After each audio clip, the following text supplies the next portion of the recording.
Udviklingen af atombomben blev startet under 2. verdenskrig. Princippet i den blev skabt af Albert Einstein i hans relativitetsteori. Energi er lige med masse gange lysets hastighed i anden. Robert Oppenheimer var leder af et projekt i USA, som blev kaldt The Manhattan Project. Et hemmeligt projekt skabt til at danne atombomben under 2. verdenskrig for at vinde krigen.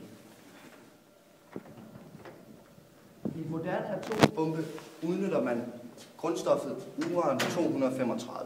Det gør man grundet dets høje radioaktive natur. Inden i alle atomer findes der neutroner, altså neutrale partikler.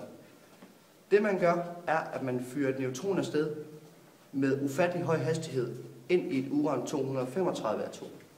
Dette atom flækker og spaltes og frigiver nye neutroner til alle de nærliggende uranatomer. Det gør simpelthen, at der bliver skabt en kædereaktion. Og det vil vi komme nærmere ind på i det næste klip. Her ses et uran-235 atom. Her ses en neutron. Neutronen bliver skudt mod uranatomet med meget høj hastighed. Neutronen rammer et uranatom. Uranatomet flækker, og i den proces frigiver den herved flere neutroner og skaber en kædereaktion, fordi disse neutroner rammer de andre atomer, som derved også spaltes og frigiver endnu flere. Til sidst har man alt for meget energi og man op med neutronsprængning. Det, der sker i en atombombe, er fission, altså spaltning af en tung atomkerne.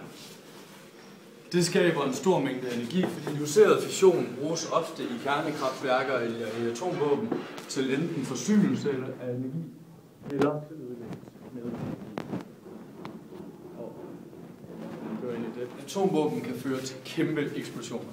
For eksempel den i Nagasaki i Japan under 2. verdenskrig.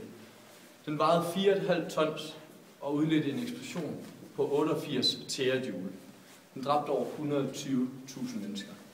Men denne eksplosion var ingenting sammenlignet med Tsar-bomber, en prøvesprængning i Sovjetunionen i 1961.